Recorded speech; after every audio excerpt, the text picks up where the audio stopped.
This is Rebecca Clark, episode 42, Everyday Lessons, Every Day, with David McBee.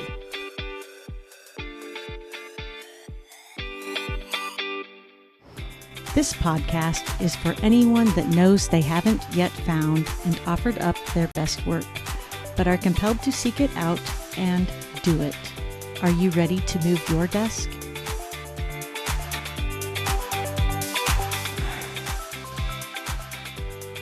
Hello, my podcasting friends. I am excited today because you get to hear from the first person that I scheduled an interview with for this show. Now, if you listened to episode 38, you would say, well, wait a second, you interviewed and already put up an episode with Desi Dixon.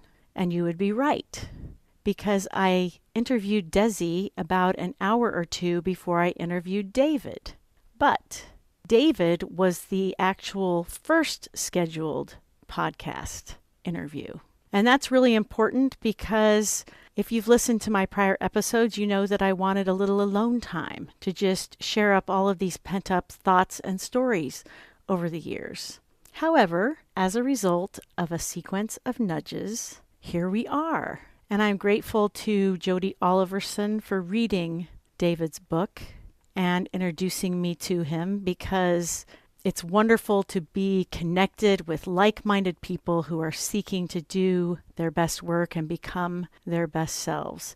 And David McBee is one of those people. I think you'll enjoy listening to him today. And if you listen to the whole podcast, you know that he will be on it again, and you will understand why.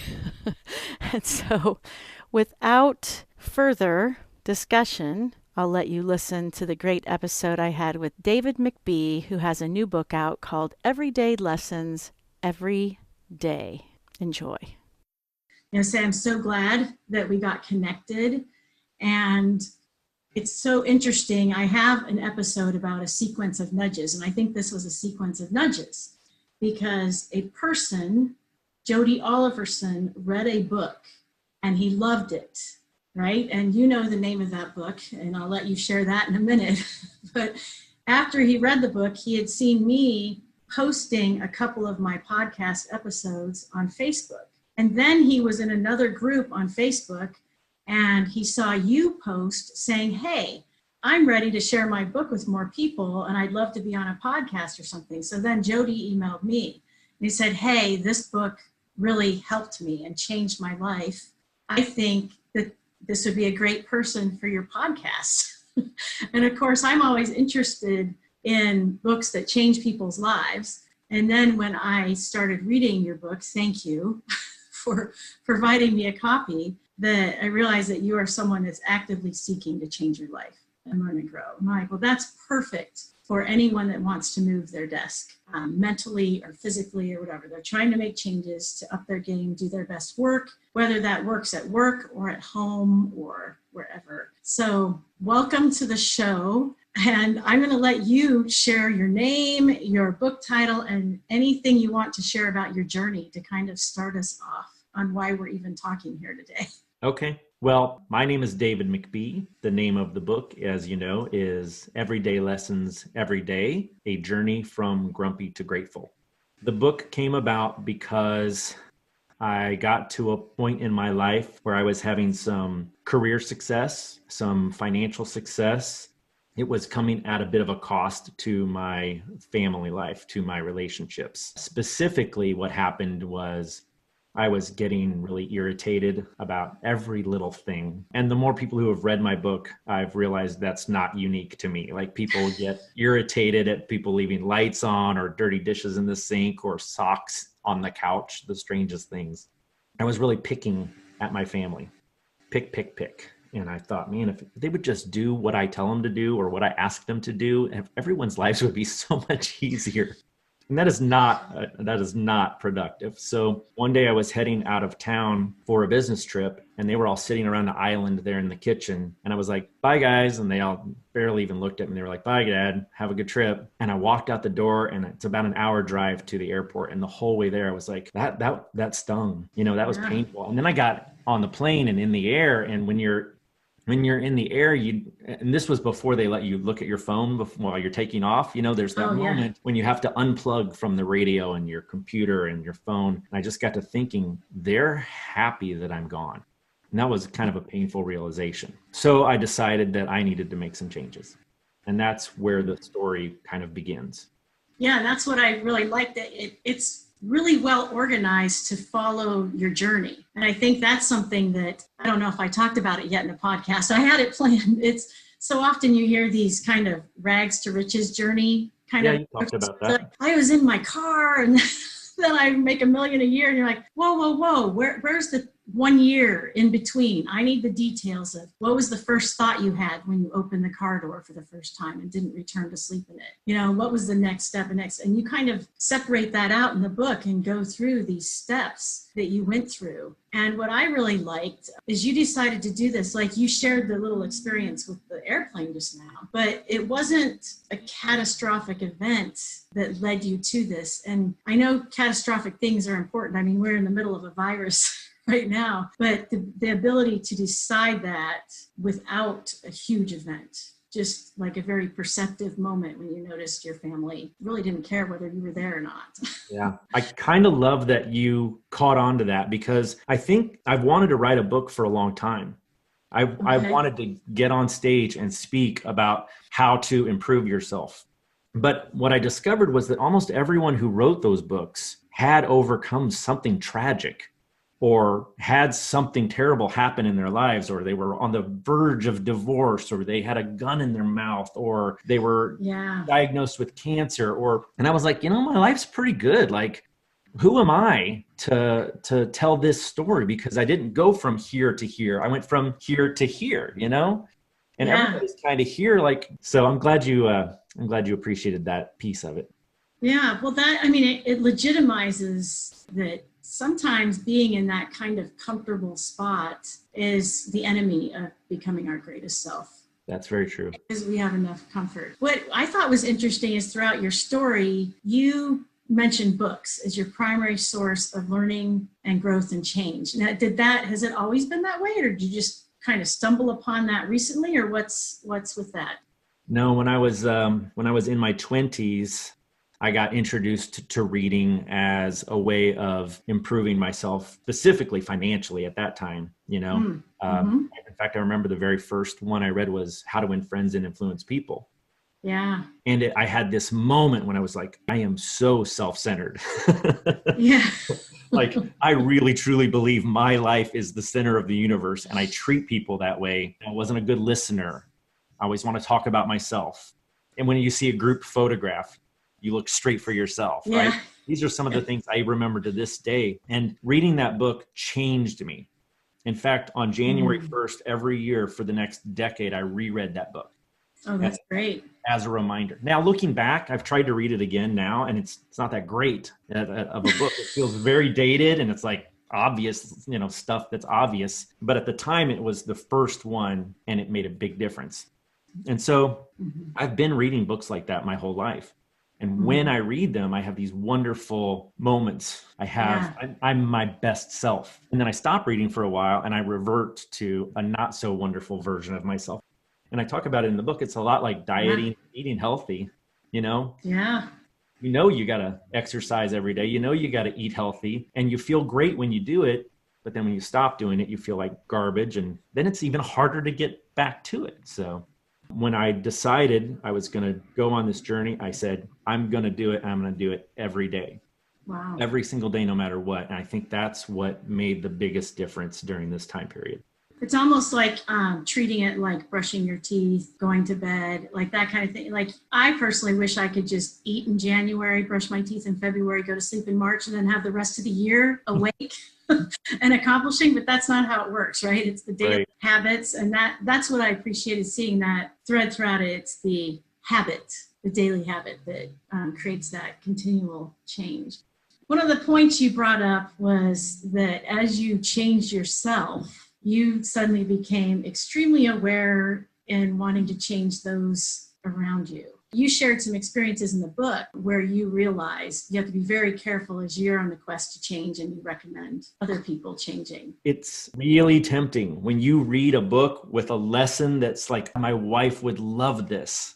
This would help her so much. She's struggling with this right now, and here's the solution. I've got it. But then when you give that solution to someone and they're not in a place where they are looking for that solution or ready for that solution or even want it, then it feels like you're criticizing them. You know, it's like you have a very overweight friend and you say, let's go get salads. Well, your intentions are good, but that's going to hurt that friend's feelings. They're going to say, why am I not good enough the way I am? And self-help books, I think, are similar to that. Like, I really want the whole world to share in this beautiful message, but if I give it to you and you're not in a place to take it, it's just going to come across wrong.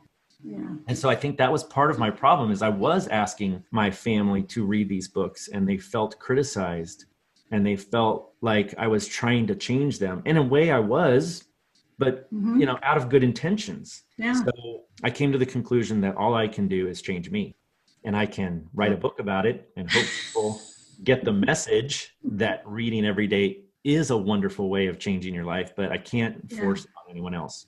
Except I do kind of force it on my kids. I'm not going to lie. Well, you have certain responsibilities right now for that, right? Right. That's what if my daughter's dealing with anxiety, I want her to read a book about how to deal with anxiety, because maybe she'll listen to the author in a way she wouldn't listen to me. Right. Well, now, have you been continuing to share insights at work when you have them? Like, do you feel like you can share that in the way that you are positioned at work, or did you start refraining from that at work as well? Because you had a lot of examples from home, but you did share a few at work. And so I'm wondering, those closest to you, you know, which tend to be family and a few close friends, you start to recognize, oh, they're not listening to me. Were you noticing that at work as well? Or no, it's actually kind of funny, because at work, I'm really respected. I hate, this is going to sound terrible, but I'm almost put on a pedestal at times. Okay. Because of what I do, I'm kind of the face of the company now and then. And the irony is that I would come home and my family would just treat me like I'm me. And I'd be like, don't you know how important I am? Don't you know that, 3,000 people watched my webinar today, and I spoke to 300 people in person, and they paid to hear me? Yeah. And you won't even listen to me for 5 minutes. And you get my thoughts for free. Exactly. Why not? So no, it was like at work, everything's really, really pretty good. Yeah. But at home, I was struggling. And it's so interesting, that to see in life how, I don't know, the priorities and everything, you start to realize you can be up in one area, down in the other, but all of them are important toward figuring out how to change and move forward. And it seems like there's always some ball dropping somewhere. And I guess then it is hardest when it's the family that thinks nothing of you, because then you realize, wait a second, the people that know me the most think this, and the people that just get to see me on a webinar just get to see the best parts of myself. How can I bring those two together to offer up my best work? You know what's ironic? The irony is that the people at home who aren't treating me like I'm special, they really do love me. Yeah. That's true. And the people who see me once in a while, like, he was great for an hour, whatever, and they could care less. That's not fair. They probably care too, but it's about my perception of how I'm being treated at the time. Yeah. I don't always put them up on a pedestal like I should. Mm-hmm. So I just have to remember they do love me, and it's more about me perceiving how they feel about me than how they actually feel about me. Right. That's something I've been studying a lot lately, is the realizing that I have no control over what people really think of me. I only have control over changing myself. And anything they think of me is theirs to think. Now, hopefully we live in such a way that they would have good thoughts, but ultimately can't control it. We like to think we can control it, but we have no control. So that's an interesting concept. I have to keep learning about it and reminding myself that concept. I recently did a survey where a lot of men answered questions about their life, and they kind of gave me their their salary and if they felt like they were engaged at work or not, and what some of the issues they're dealing with. And I was very surprised at how many of them were basically feeling just kind of neutral or not satisfied with their work and life, and they felt like they didn't really have a voice. And that's why when I read your experience, like, oh, this is really helpful and necessary right now. There's a lot of men that want to improve but don't know how, or feel like they're not allowed to say that out loud, I guess. And so that's what I enjoyed reading about in your book. And I wanted to find out if there's anything you specifically wanted to share with other men about how they can improve themselves, how to start working on it, some of the things you dealt with as you went on this journey, specifically being a man.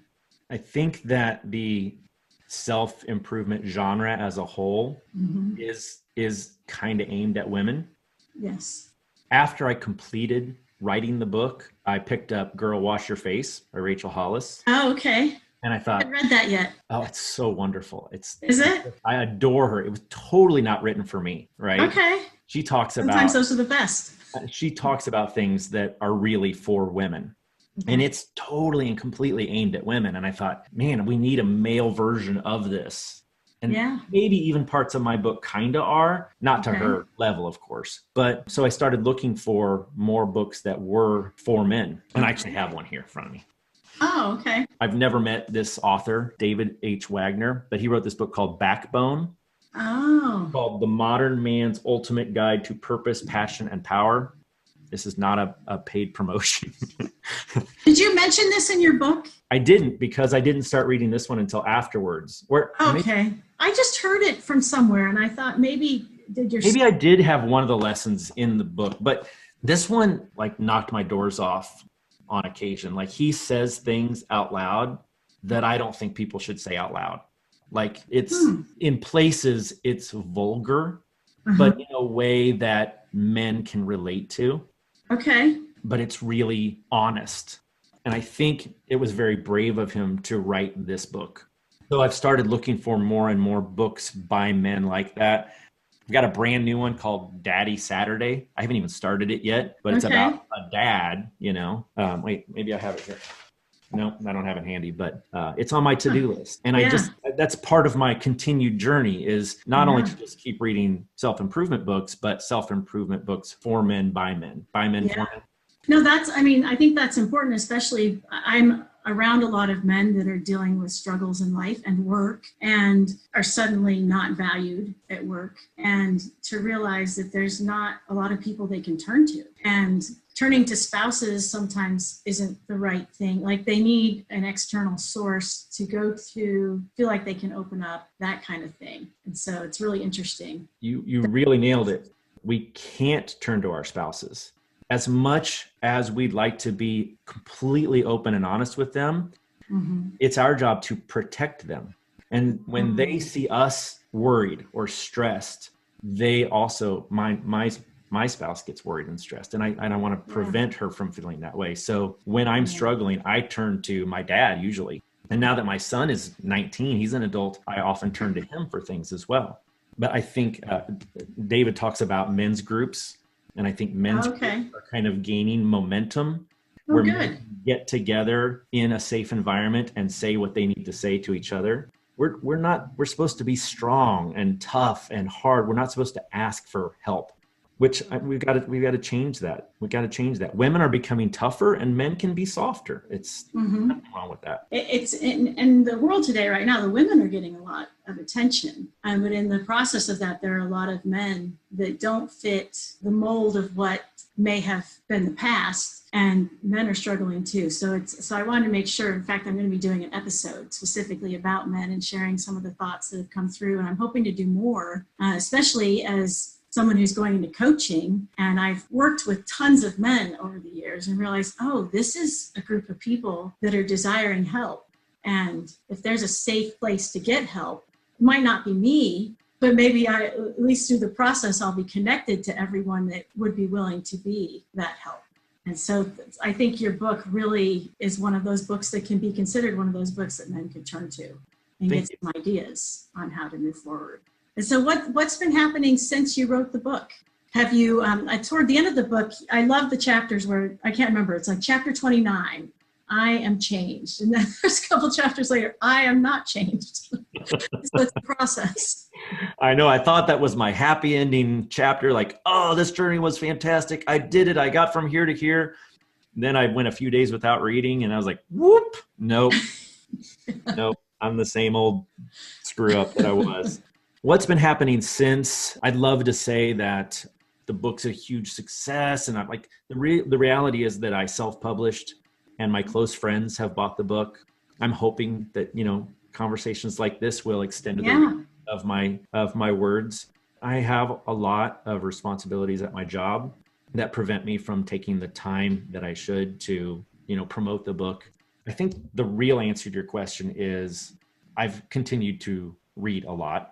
I've also discovered this genre of podcasts that are in the same vein as self-improvement books. Mm-hmm. And I should point out that most of the time when I say I've read a book, this book is brand new, right? I listen to the audiobook. I'm an audiobook fanatic. So I've kind of switched to podcasts. I adore yours. Thank you. I've listened to like 25 episodes in 3 days. So you're totally in my head, and just you're my new nudger, honestly. Oh, okay. Well, you know more about me than I do. I got to listen to my podcast again. That's how I feel about my book sometimes. I'm like, I wrote that a year ago. I don't remember that part. But I continue to do that, and I'm just, I'm succeeding at work, which is really what I love doing. And I don't know if I wasn't going to tell you this, but I'm going to tell you. I'm this close to publishing my first children's book. Oh, wonderful. So when you do that, we have to have you again. That's really proud of it. I'm really excited about it. And I didn't even know I had a children's book in me, but I had a real life experience, and I was telling someone about it. And then I turned it into a children's book story. And well, maybe, both books are great, right? But maybe the first one was for you to get your feet wet before producing the next one. And either way, it becomes part of your body of work. I think that when you have the urge to be creative, you have to follow that. Yes. Whether people are interested in what you created or not is irrelevant. I had a book in me. I had to create it. I have had a handful of people say it's helped my marriage. It's saved my marriage. It's put me on a new path that is improving me. Not a lot, but I didn't write it for everyone. I wrote it for me. So I think if I could give any advice to your listeners, and I know you'd agree with this, it's follow your passion to create, because when we create, we're our best selves. Yes. I'll ask if you felt this way too. As I actually act on that impulse, I get more ideas to create. Yes. And then you have to, carry around your notebook everywhere you go, because the ideas come. And now I had someone say to me the other day, they're like, if you need ideas for podcast episodes, like, here's a little list somewhere. I'm like, what? 100 topics I haven't even gotten to yet from my own life. Like, I need 2 weeks to just go in a room and just start recording. But there's just so much that's been pent up that it's like it has to get out. And I loved how you said that it's for you first, and then the byproduct is some other people are helped. And I'm really grateful that we had some building issues, as I'm sure you've heard about in my episodes, where at one point we had to go sit in this basement in a room with all these desks together. And this very forward-thinking Mark Ehlert, he now works at Amazon. He had started a blog and I had started one, and I was worried about people viewing it. He's like, no, don't ever worry about that. Write for yourself. And then the right people will come to it. And even if one person has a benefit from it, then how wonderful. But that's great advice. First. And it helped me because then I'm not concerned about likes and reshares and all of that. But it's neat that when you act on that impulse to create, you're gifted with more impulses to create. Well, do you have any last wisdom you wanted to share? I think that the takeaway from my book is that you have to keep growing every day. And if you're not growing, you're just kind of stagnant and maybe even dying, And I think it's sad that some of us just stop trying to improve ourselves mentally after college. Why not pick up a book that will make you better at life? there are so many people who have taken the time to share their experiences and share their wisdom in the pages of books. Like everything you need is there. Like why? Okay, here's a good example. Why should I try to raise a teenage girl with the knowledge I have? I don't know anything about raising a teenage girl. I had a teenage sister and we didn't get along, and I didn't really pay attention to how my parents were parenting her. I don't know anything about raising a teenage girl. So if you could give me a couple of books, Untangled, Under Pressure, these are my Bibles for how to be a better father to my teenage girl. So that's just one example, but I think everyone should truly embrace the fact that all these books are available and they will make them better if they just find 5 or 10 minutes a day to read. So that's my wisdom, I guess, is just grow. I like that, continue learning, continue growing. It's not an age thing anymore. You just got to keep at it and offering up your best. Yeah. So how do people contact you? I mean, my whole career is in internet marketing. So if you Google David McBee, I'd better be at the top. Okay. Otherwise, you're faltering on the job. Yeah, but I mean, it is David McBee on LinkedIn, David McBee on Facebook. Just you can find David McBee anywhere, or email david@davidmcbee.com. You've made it very simple and straightforward. I think if you just remember David McBee, you should be able to find me. That's good, because I will include your information. Thank you. Thank you for being on this today. It's been great to get connected and to share your work with the world. And I'm excited for your secret work that's in process. Anxious to get that when it comes out. Well, I am so grateful to you for taking the time to do this, but more importantly, for all the wisdom you've shared with me this week. And I'm going to be listening to you every week. So I appreciate you. The stakes are higher now. I'm a real fan. I didn't just binge you so that I'd be able to have this interview. I really, really. Okay. Thank you.